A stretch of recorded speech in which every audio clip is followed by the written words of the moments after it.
우리 성도님들은 성경으로 돌아가는 하나님의 말씀의 부흥을 경험하시기를 예수 이름으로 축원합니다. 여러분, 하나님의 말씀으로 충만한 삶이 될 때 믿음에 굳게 서서 어떠한 삶 가운데서도 흔들리지 않냐는 능력이 나타나는 축복의 삶이 되는 줄로 믿습니다. 우리가 성경으로 돌아가야 될 그 이유가 있습니다. 가장 큰 이유는 이 하나님의 말씀에는 사람을 변화시키는 놀라운 능력이 있기 때문에 그렇습니다. 어떠한 사람도 하나님의 말씀을 경험하면 변화되는 역사가 일어나게 되는 것입니다. 여러분, 창세기 1장 1절에 보면 태초에 하나님이 천지를 창조하시니라 땅이 혼돈하고 공허하며 흑암이 깊고 흑암이 깊음 위에 있고 하나님의 신은 수면에 운행하시는, 하나님이 가라사대 빛이 있으라 하심에 빛이 있었고 하고 말씀하십니다. 여러분, 어떤 인생도 참으로 흑암이 깊고 공허하고 허무한 정말 쓸모없는 인생 같은 어떤 사람도 바로 하나님의 말씀을 경험하면 가장 복된 인생으로 변화될 수 있는 줄로 믿습니다. 여러분, 폐품같이 전혀 쓸모없는 것도 생산 공장에 들어가면 아주 쓸모있는 제품으로 만들어지는 것처럼 정말 사람 보기에는 전혀 쓸모없는 인생같이 보여도 하나님의 말씀을 경험하면 놀라운 축복의 인생으로 바뀌어질 수 있는 것입니다. 하나님의 말씀에 능력이 있기 때문에 그런 것입니다. 바로 주님의 말씀에 이 부흥을 경험해야 정말 우리의 인생은 하나님이 축복하셔서 하나님이 기뻐하시는 그런 인생으로 세워질 수가 있는 것입니다.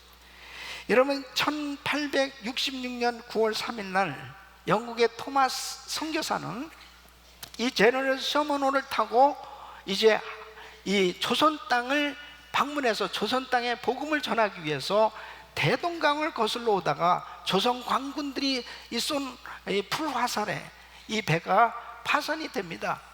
그곳에서 이제 가까스로 나왔어요. 그리고 성경 보따리를 풀어서 성경을 나눠주기 시작합니다.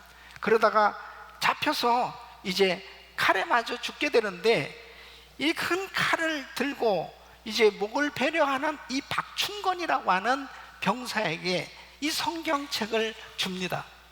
결국 칼에 맞아 죽었지만은 바로 이 박충건은 성경을 손에 들게 되었습니다.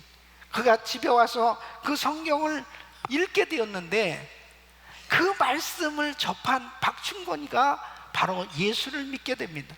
그리고 그 후에 평안안죽교회 영수가 되는 그런 지도자가 됩니다.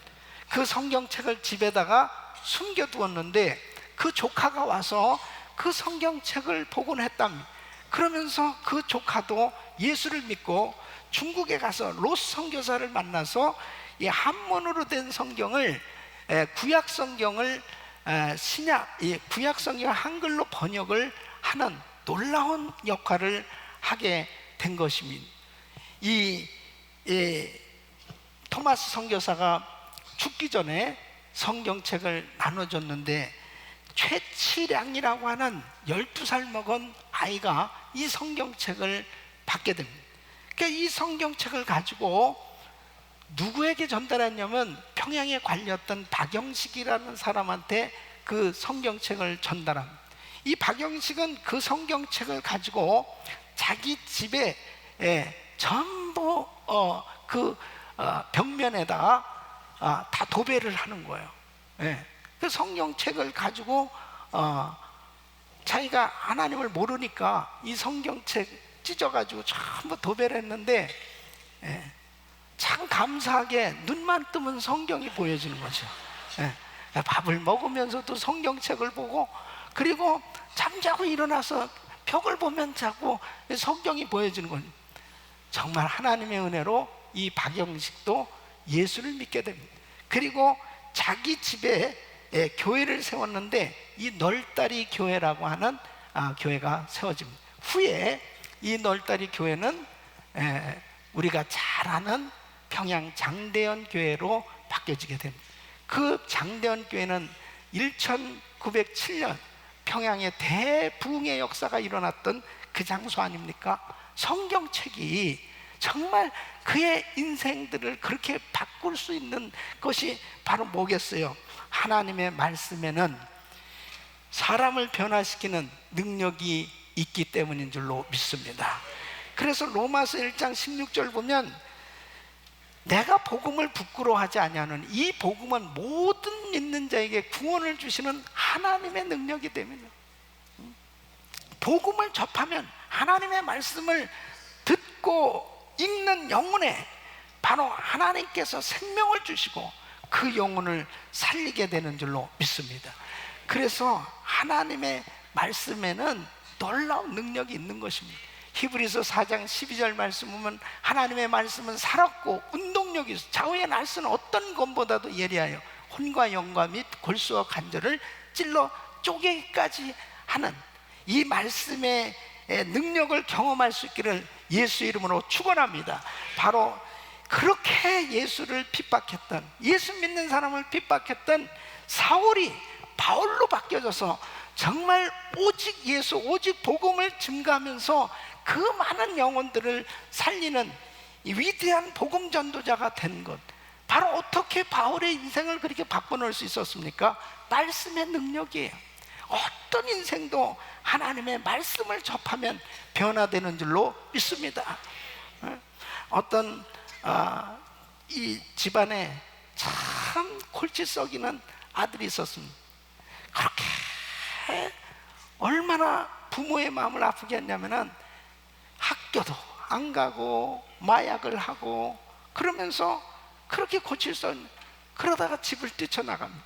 다시 잡아다가 병원에 입원을 시키기도 하고 그러면 또 뛰쳐나오는 거예요. 머리는 그냥 장발을 하고, 그리고 그렇게 정신 나가서 지내던 그 아이가 자기 또래의 그 청년들이 길거리에서 노방전도를 한단 말이에요. 얘는 길거리로 그냥 전전하면서 그렇게 지내다가 어느 날 그 전도하는 팀들을 가만히 보게 됩니다. 자기 또래 아이들인데 그 아이들은 깨끗하게 차려입은, 그런 알쑥하게 차려입은 아주 참 좋은 인상을 가지고 그렇게 사람들에게 기쁨으로 뭔가를 전해주고 있더라는 거죠. 그냥 끌려서 그들을 쫓아갔는데 교회를 가게 된 거예요. 말씀을 듣게 되었습니다. 그것 자체가 참 하나님의 은혜죠.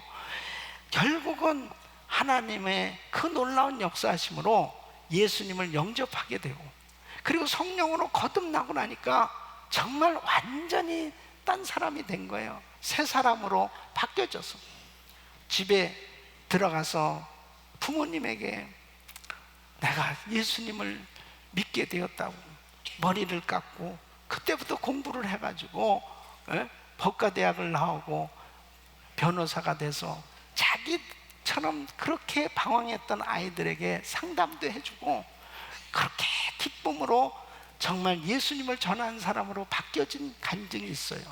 여러분, 누가 그렇게 정말 쓸모없이 살아가던 인생을 그렇게 변화시켜서 가치 있고 소중한 인생이 되어서 많은 사람들에게 그 선한 영향력을 끼치는 그런 행복한 하나님의 사람이 될 수 있습니까? 복음의 능력인 줄로 믿습니다. 저는 오늘 이 시간 정말 하나님의 말씀을 듣는 모든 성도님들이 하나님의 말씀의 능력을 경험할 수 있기를 예수 이름으로 축원합니다. 축원합니다. 바로 하나님의 말씀의 능력을 경험하면 놀라운 변화의 역사가 일어나게 되는 것입니다. 오늘 이 본문 말씀은 바로 이 다윗이 하나님의 말씀의 성격과 특성과 그리고 이 말씀의 능력에 대해서 증거를 하고 있습니다. 너무나 놀라운 말씀이에요. 오늘 이 말씀을 여러분들이 잘 들으시고 정말 이 말씀의 능력에는 어떤 것이 구체적으로 말씀에는 어떤 능력이 나타나는가, 바로 이 말씀의 능력을 경험하고 여러분의 생애가 말씀의 능력이 나타나는 복된 삶이 될 수 있기를 예수 이름으로 축원합니다. 첫째로, 말씀에는 구체적으로 어떤 능력이 있느냐? 영혼을 소생시킨다는 것입니다. 여러분, 오늘 이 7절 말씀 보면 여호와의 율법은 완전하여 영혼을 소성케 하고 했습니다. 영혼을 소성케 한다는 것은 영혼을 살리고 회복시키는 것을 의미하는 것입니다. 여러분, 우리의 영혼을 살리는 것은 오직 하나님의 말씀밖에 없습니다. 요한복음 6장 63절에 보면 살리는 것은 영이니 육은 무익하니라. 내가 너에게 이른 말이 영이요 생명이라. 바로 하나님의 이 말씀이 영이요 생명인 것입니다. 바로 그 말씀만이 우리의 정말 시들어지고 찌들어지고 그리고 주저앉은 또 죽어있는 그 영을 살릴 수 있는 거예요. 바로 영혼을 살릴 수 있는 것은 하나님의 말씀밖에 없습니다. 에스겔 37장에 보면은 에스겔 골짜기에 마른 뼈들이 있었습니다. 이 뼈들은 죽은 시체들입니다. 그런데 하나님의 말씀이 들어가는 거예요. 그 말씀으로 생기가 들어가니까 바로 그 죽은 뼈들이 연락하면서 바로 큰 군대로 일어나는 것을 볼 수 있습니다. 하나님의 말씀은 살리는 능력이 있습니다. 그래서 하나님의 말씀으로 살라는 거예요. 마태복음 4장 4절에 보면 예수께서 대답하여 가라사대 기록되었을 때 사람이 떡으로만 살 것이 아니오 하나님의 입으로 나오는 모든 말씀으로 살 것입니다. 하나님의 말씀으로 채워지면 회복되는 줄로 믿습니다. 여러분, 시편 23편 3절에도 바로 내 영혼을 소생시키시고, 바로 우리의 영혼이 소생돼야 되는 것입니다. 영적인 삶이 나태하거나 힘을 잃었다면 말씀을 통해서 새롭게 회복될 수 있기를 예수 이름으로 축원합니다. 말씀으로 회복돼야 돼요. 영혼이 살아나야 됩니다. 영혼이 깨어나야 됩니다. 바로 영혼의 힘을 얻고 바로 하나님의 그 놀라운 말씀의 능력이 나타날 때 제자다운 삶, 신자다운 삶, 성도다운 삶, 바로 강건하게 하나님의 역사를 이룰 수 있는, 하나님께 영광 돌리는 삶이 될 수 있는 것입니다. 어느 집사님이 폐암으로 다 죽게 되었습니다. 암이 너무 커서 수술도 안 되는 거예요. 그래서 약물 치료를 받으면서 지나게 됐는데, 부부가 열심히 하나님 앞에 매달려서 기도합니다. 그리고 성경을 읽기 시작하는데 이 집사님이 이 말씀 가운데 엄청난 은혜를 체험하게 됩니다. 그 한 구절이 뭐냐면 시편 91편 14절 말씀. 우리 한번 같이 읽어보겠습니다. 시작. 하나님이 가라사대 저가 나를 사랑한즉 내가 저를 건지리라. 저가 내 이름을 안즉 내가 저를 높이리라. 아멘. 저가 나를 사랑한즉 내가 저를 건지리라. 하나님의 음성이 들려오는 거예요. 내가 정말 하나님을 사랑합니다. 바로 우리 주님께서 나를 건져주시고 나를 회복시켜 주셔서 나를 높이실 것을 확신하게 됐다는 거예요. 그러면서 이제 1년 회사를 휴직을 하게 됐는데, 그때 딱 작정을 한 겁니다. 직장 다니는 것처럼 매일 교회로 출근을 하는 겁니다. 그래가지고 새벽부터 예배 드리고 그 다음에는 계속 성경을 읽기 시작하는 거예요. 그리고 퇴근 시간에 맞춰서 또 집에 가는 거예요. 그러니까 어차피 회사를 다니는 것이 지금 이제 휴직계를 냈으니까 작정을 하고 한번 그렇게 성경을 읽어보자. 매일같이 하나님 앞에 예배를 드려보자. 그러면서 성경을 읽는 가운데 놀라운 일이 벌어진 거예요. 암이 싹 없어지게 된 거예요. 건강이 회복되고 1년 후에는 정말 위대한 간증자가 돼서 정말 복음을 증거하고 하나님의 살아계심을 증거하게 됩니다. 사랑하는 성도 여러분, 말씀은 우리의 영혼을 소생시키는 줄로 믿습니다. 자, 자, 그러면 어떻게 이런 일이 일어날 수 있느냐? 오늘 이 7절 말씀 보면 여호와의 율법은 어떻다고요? 완전하여 영혼을 소성케 하고, 하나님의 말씀이 완전하기 때문입니다. 바로 이 완전하다는 것은 부족함이 없는 완벽한 말씀이라는 거예요. 여러분, 하나님의 말씀 성경은 완전한 책인 줄로 믿습니다. 세상 책은 불완전해요. 그런데 성경 말씀은 진짜 전폭적으로 믿을 만한 책이라는 거예요.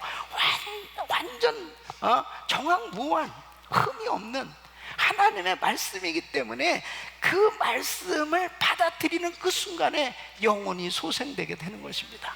살아나게 되는 거예요. 할렐루야. 그래서 성경의 능력이 여러분 생애에 계속 임하기를 예수 이름으로 축원합니다. 이 말씀으로 살아나는 역사가 일어납니다. 그래서 육체의 질병이 치료를 받고, 마음의 병이 치료를 받고, 내 삶 속에 다 나를 짓누르게 하는 잘못되어진 모든 것들이 하나님의 말씀으로 다 물러가고 회복될 수 있기를 예수 이름으로 축원합니다. 두 번째는 말씀은 우리를 지혜롭게 해준다 하는 것입니다. 여러분, 7절 말씀 보니까 여호와의 증거는 확실하여 우둔한 자로 지혜롭게 하며 그랬습니다. 여러분, 하나님의 말씀은 하나님이 만드신 세상의 모든 원리와 가치 있는 내용을 다 기록하고 있어요. 이 창세기부터 요한계시까지 보면 이 정치, 경제, 사회, 문화, 법률, 또 가정에 대한 것, 자녀 교육, 또 사업하는 것, 모든 것이 이 성경 안에 다 포함되어 있습니다. 그러니까 이 말씀을 통해서 정말 엄청난 지혜를 얻을 수가 있는 거예요. 그러니까 특별히 고등학문, 그렇게 많은 지식을 가지고 있으면서도 성경을 모르는 사람은 참 미련하고 무식하게 사는 사람들이 너무 많이 있습니다. 그래서 시편 14편 1절에는 이렇게 말씀하고 있어요. 어리석은 자는 그 마음에 이르기를 하나님이 없다 하도다. 저희는 부패하고 소행이 가증하여 선을 행하는 자가 없도다. 많이는 배웠는데 지혜가 없는 거예요. 선을 행할 줄 모르는, 하나님을 모르니까, 한 성경 말씀을 모르니까 자신의 가지고 있는 그 지혜로 똑똑하다고는 생각하는데 전혀 하나님께 영광 돌리는 삶이 되지 못하는 거예요. 그게 얼마나 어리석은 삶입니까? 그런데 참 놀라운 것은 그렇게 세상적으로 많은 지식이 없는데도 불구하고 성경을 많이 아는 사람, 바로 그 말씀을 통해서 하나님께서 은혜를 주셨을 때 이 세상에 정말 이 가치 있고 보람된 일을 위해서 얼마나 아름답게 그렇게 정말 하나님 앞에 쓰임을 받는 축복된 인생이 되는 줄 모를까요? 하늘의 지혜를 받기를 바랍니다. 그래서 골로새서 2장 3절에 보면은 그 안에는 지혜와 지식과 모든 보화가 감추어 있느니라 했습니다. 바로 누구 안에? 예수 그리스도 안에. 누구 안에? 무엇 안에? 성경 안에, 하나님 말씀 안에 지혜와 지식과 모든 보화가 감춰져 있는. 그러니까 말씀 바깥에서 지혜와 지식과 보화를 발견하려고 하는 것은 어리석은 것이죠. 이 하나님 말씀 안에 지혜와 지식과 모든 보화가 감춰져 있어요. 이 말씀이 보화입니다.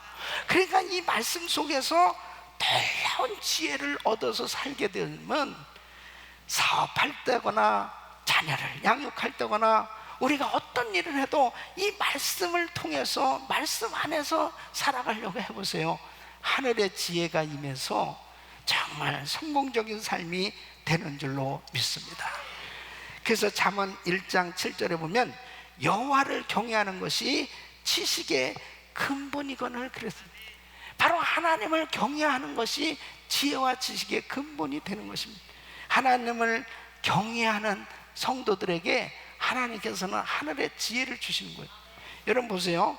오늘 이 말씀 보면 우둔한 자로 지혜롭게 하며 그랬어요. 그럼 여기서 이 우둔하다 하는 것은 미련하다 그런 뜻이 아니에요. 원어로 보면은 마음을 열어놓은 자란 뜻입니다. 그러니까 나는 부족하다고 생각해서 하나님을 향해서 마음을 열고 들으려고 하는 사람을 우둔한 자라 그렇게 표현한 거예요. 다시 말씀드리면 하나님을 향해서 마음이 열려져서 배우려고 하고 들으려고 하는 그 사람에게 하늘의 지혜가 임한다는 거예요. 다시 말씀드리면 우리가 하나님 앞에 내가 높아진 마음을 가지고는 결단코 하나님의 은혜가 임하지 않죠. 겸손하게 낮아져서 하나님을 경외하는 그 심령을 갖고 하나님의 말씀을 듣고 말씀을 읽고 그 말씀을 받으려고 할 때 하나님께서는 하늘의 지혜를 주시는 줄로 믿습니다. 그래서 하늘의 지혜를 얻은 사람은 이 세상에서 정말 사람들이 미처 생각해보지 못했던 그 엄청난 일들을 행하는 걸 볼 수 있습니다. 그러니까 이 세상에서 참 남들이 하지 못했던 그런 일들을 하는 그런 위대한 사람들은 전부 이 성경에서 영감을 받고 그리고 그 하나님이 주신 지혜로 그 모든 것들을 발견하고 그리고 그 위대한 일들을 이루었던 것을 볼 수 있습니다. 이 매튜 마울이라는 사람이 있어요. 이 사람 바닷길을 연 해양학의 아버지라고 불려지는 사람. 이 사람이 어느 날 너무나 몸이 아파가지고 오랜 시간 꼼짝도 못하고 드러누워 있어야 될 때가 있었답니다. 매일 밤마다 아들에게 성경을 읽어달라고 부탁을 했답니다. 시편을 쭉 읽는데 시편 8편 8절을 읽는데 공중의 새와 바다의 어족과 해로에 다니는 것이니다. 이 해로에 다니는 것이니다. 바로 바닷길에 다니는 것이니다. 이 말씀에서 그는 하나님이 바다에 길이 있다고 하셨으니 틀림없이 길이 있을 것이다. 이 해로에 대해서 이제 연구를 하게 됩니다. 그래서 그가 이제 바람과 해류에 관한 이 연구를 하면서 이 오랜 시간 연구한 끝에 이 항로와 기상도를 만들게 된 거예요. 이 사람이 만든 이 항로로 인해 가지고 그 후로 이 해상 사고가 줄어드는 거죠. 그리고 엄청난 비용이 절감되는 그러한 정말 인류의 유익을 준 그러한 놀라운 연구를 이 탐험 결국 발견을 하게 된 거예요. 그러니까 우리가 참 이렇게 성경을 읽어도 이 말씀 안에 참 많은 내용들이 담겨져 있는데 주님께서 지혜를 주시면 우리의 삶에 미처 생각해보지도 못하고 묶여있고 도무지 보여지지 않던 부분들이 열려지는 줄로 믿습니다. 그래서 우리가 신앙생활하면서 성경을 제껴놓고 다른 곳에서 어떤 지혜를 얻어보려고 하지 말고 하나님의 말씀을 통해서 지혜를 얻으시기를 예수 이름으로 축원합니다. 자, 그러면 어떻게 이렇게 하나님의 말씀을 통해서 지혜를 얻을 수 있느냐? 뭐라고 말씀했어요? 여호와의 증거는 확실하여 그랬습니다. 여호와의 증거는 확실하여. 이 확실하여라는 것은 원어로는 히브리어는 아멘 그렇게 되어 있습니다. 그러니까 이 아멘은 신실하다, 오래 지속되다. 다시 말씀드리면 하나님의 말씀은 신뢰할 수 있다는 거예요. 그 말씀이 나의 삶 가운데 그대로 이루어질 것을 믿어야 되는 거예요. 그 사람에게 지혜가 임하는 줄로 믿습니다. 그러니까 우리가 정말 성경을 읽을 때요, 이게 신뢰할 수 있는 완벽한 책이다. 정말 이 말씀은 전폭적으로 믿어도 된다 하고 성경을 읽는 사람하고 의심하면서 성경이 읽는 사람은 어떤 사람에게 지혜가 임하겠냐고요. 전폭적으로 이 말씀 속에서 하나님의 음성을 들으려고 하고 주님을 만나려고 하면 하나님께서 지혜를 주시는 줄로 믿습니다. 세 번째는 바로 우리의 마음을 기쁘게 해주는 것입니다. 여러분 8절 말씀 보면 여호와의 교훈은 정직하여 마음을 기쁘게 하고 그랬습니다. 여러분 우리의 삶에 참 이 마음의 즐거움과 기쁨이 참 중요한 거예요. 그래서 우리 주님은 늘 우리에게 평강 주시기를 원하죠. 이 마음의 즐거움과 기쁨을 어떻게 얻을 수 있느냐? 말씀을 읽을 때, 말씀을 들을 때 깨달음이 옵니다. 이 말씀의 이 깨달음, 정말 놀라운 진리를 발견하게 될 때 영적인 즐거움, 영적인 기쁨이 충만하게 되는 거예요. 이 영적인 즐거움과 기쁨이 충만하게 되었을 때 정말 우리에게 얼마나 큰 힘이 되어지고 그리고 은혜의 삶이 되는지 모릅니다. 에레미야 선지자도 그는 말씀을 먹고 그에게 기쁨과 즐거움을 얻게 됐다고 고백하고 있습니다. 에레미야서 15장 16절 보면은 이렇게 고백합니다. 내가 주의 말씀을 얻어먹었사오니 주의 말씀은 내게 기쁨과 내 마음에 즐거움이 오는. 하나님의 말씀을 통해서 즐거움과 기쁨을 얻게 될 때 진정한 평강이 임하는 줄로 믿습니다. 여러분 오늘날 우리가 살아가고 있는 이 세상은 정말 웃을 일이 없는 그렇게 재난과 환난과 시험이 많은 이런 세상 속에 살고 있습니다. 그러다 보니까 사람들이 현대인들에게 가장 많은 병이 어떤 병이냐? 우울증이에요. 네. 이 한국의 그 복지부 통계를 보면은 3사람 중에 1명은 이 정신질환 고통을 앓고 있다. 그러니까 정신질환 그 고통의 열매가 우울증입니다. 결국은 사람이 우울증에 걸리게 돼서 우울증이 심하게 되어졌을 때 나타나는 또 증세는 자살을 하게 되는 걸 볼 수 있습니다. 그러니까 이 우울증은 굉장히 심각한 병이죠.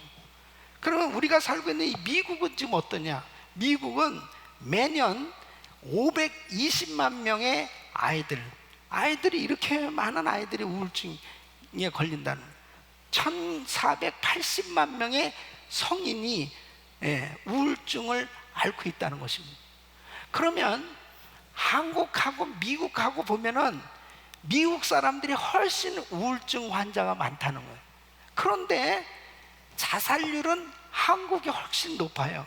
그 왜 우울증 환자는 미국이 훨씬 미국 사람이 많은데 왜 한국 사람이 이렇게 자살률이 높냐? 미국 사람들은 자기 표현을 잘하면서 산단 말이에요.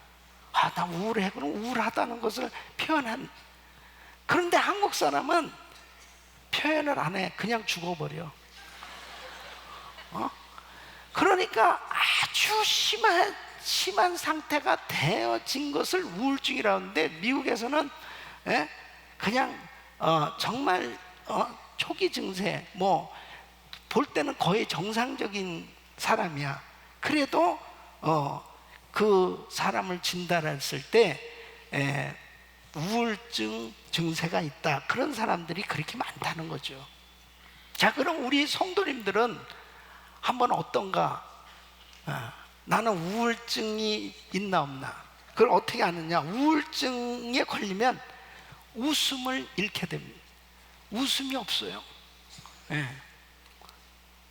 옆 사람 봐요. 웃음이 없는. 웃음을 잃어버린 거예요. 웃음을. 그리고 슬퍼지고 자신감이 없어지고, 그리고 사람이 부정적이고, 그리고 사람을 만나기를 싫어하는 것입니다. 사람을 기피하는 거예요. 그러니까 우울증이 굉장히 심해지면 방에서 안 나옵니다. 그러니까 사실 이렇게 예배당에 나와서 지금 예배 드리는 우리 성도님들은 굉장히 건강한 사람들이죠. 다 이렇게 공개적으로 이렇게 나와서 같이 예배를 드리고 교제할 수 있다는 것은 참 건강한 겁니다. 예. 그러니까 정말 어떤 사람이 건강하냐? 마음에 즐거움이 있는 사람이 건강한 거야. 기쁨이 있는 사람이 건강한 거예요. 예?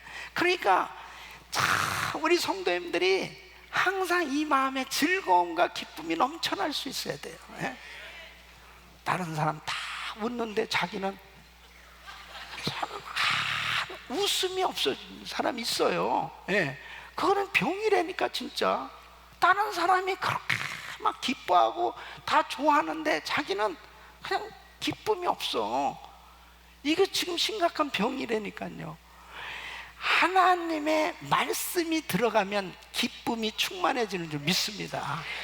그러니까 자 보세요. 빌립보서 4장 4절에 보면은 사도 바울이 빌립보 성도들을 향해서 이렇게 편지하고 있습니다. 주 안에서 항상 기뻐하라. 내가 다시 말하노니 기뻐하라. 그러면 사도 바울에게 사실 육신적으로 보면은 사도 바울이 결혼을 했습니까? 뭐 자식이 있습니까? 사도 바울이 육신적으로는 참 보면은 복음 전하면서 욕을 먹죠, 매를 맞죠, 감옥에 갇히죠. 참 스트레스를 많이 받고 참 어떤 사람보다도 우울해질 수 있는 그런 환경에 있어요. 지금도 이 바울은 지금 빌립보의 감옥에 갇혀 있는 거예요. 그런데 자기를 걱정하고 있는 성도들을 향해서 주 안에서 항상 기뻐하라. 내가 다시 말하노니 기뻐하라. 계속 기쁨을 강조하고 있는 거예요. 여러분, 바울이 거짓말하는 거겠어요? 그 영혼의 즐거움과 기쁨이 충만했단 말이에요. 바로 주 안에서는 항상 기뻐할 수 있는 줄로 믿습니다. 바로 하나님의 말씀이 있기 때문이에요. 하나님의 말씀으로 채워지면 그 심령의 그 영혼의 즐거움이 충만해지는 것입니다. 이게 진정한 행복자인 줄로 믿습니다. 그래서 우리가 하나님의 말씀을 통해서 정말 기쁨을 얻어야 돼요. 하나님의 말씀을 깨닫게 됐을 때, 그 말씀에서 진리를 찾게 됐을 때, 그 즐거움은 이루 말할 수 없습니다. 우리 성도님들이 요즘 이 바이블 타임을 가지고 묵상하시면서 즐거움이 충만한 줄 믿습니다. 예? 그러죠? 예.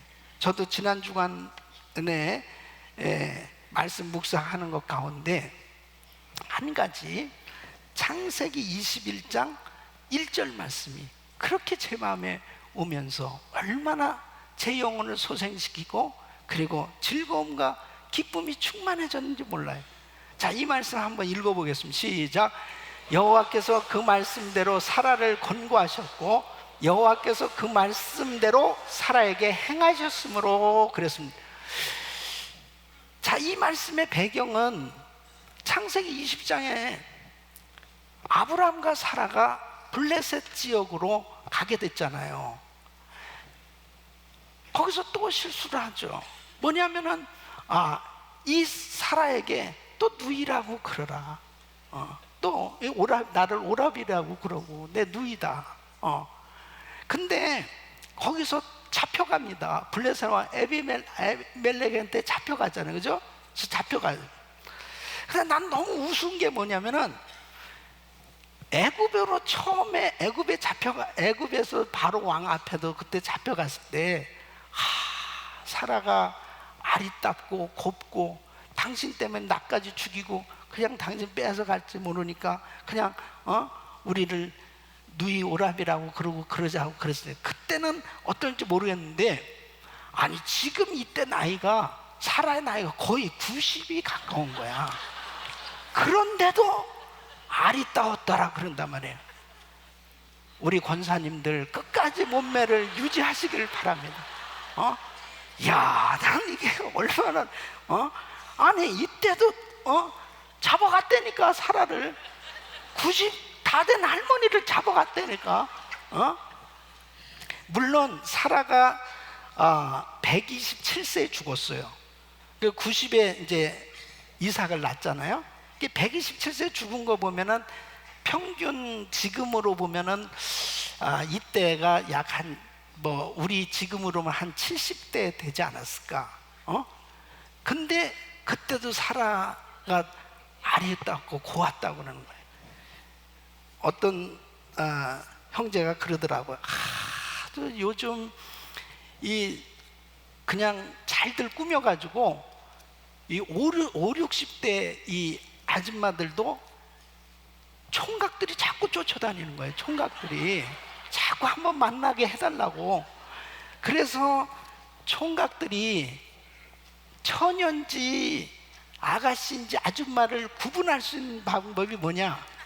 조그만 글씨를 써가지고 이제 한번 만나주시죠. 그러면은 그래요. 그러면서 이렇게 보면 이게 아줌마래 이게. 이게 뭐예요? 분명히 얼굴은 아가씨인데. 어쨌든 지금도 안 웃는 분은 우울증 환자야. 그래가지고 사라가 참 잡혀갔었지만은 하나님께서 하나님의 놀라우신 은혜로 개입하셔가지고 사라를 구원해 주시죠. 이 말씀 속에서 보세요. 하나님께서 여호와께서 말씀하신 대로 사라를 돌보셨고, 그렇게 광야 생활하면서 위험한 일이 얼마나 많았어요. 참 잡혀가기도 하고 그런 어려운 위기가 많이 있었는데 그때마다 하나님께서 개입하셨어요. 너 사라한테 손대면 너 죽어. 그러면서 하나님이 그때마다 간섭하셨고 보호해 주셨고 지켜주셨고. 할렐루야. 또 여호와께서 말씀하신 대로 사라에게 행하셨으므로 다 경수가 끊어지고 아이를 낳을 수 없는 상황인데 하나님은 사라를 통해서 아들을 주신다고 약속하셨거든요. 내가 너로 큰 민족을 이루게 해주겠다. 너는 앞으로 열국의 어미가 될 거야. 이렇게 약속해 주신 대로 하나님께서 90에 이 사라에게 이삭을 낳을 수 있도록, 아브라함 100살에 이삭을 낳는 여호와의 말씀하신 대로 행하셔서 놀라운 응답을 주신 줄로 믿습니다. 그 말씀을 통해서 얼마나 은혜가 되는지요. 2017년 새해를 살아가면서 우리의 삶의 여정에는 그렇게 정말 삶 가운데 그렇게 순탄하지 않냐고 많은 시험과 환난을 당할 수도 있죠. 예기치 아니하는 어려움도 당할 수 있죠. 그러나 하나님께서 말씀하신 대로 우리 성도님들을 돌봐주실 줄 믿습니다. 우리 가정을 돌봐주실 줄 믿습니다. 우리 자녀들을 돌봐주실 줄 믿습니다. 우리 교회를 돌봐주실 줄로 믿습니다. 말씀하신 대로 돌봐주시고 말씀하신 대로 언약을 이루어 주실 줄로 믿습니다. 안 될 것 같고 힘들고 왜 이렇게 기도해도 안 되나? 왜 지금까지 이렇게 해주신다고 그랬는데도 이루어진 일이 없는가? 이런 생각을 할 때도 있잖아요. 그러나 하나님은 약속하신 대로 말씀하신 대로 이루어 주실 줄로 믿습니다.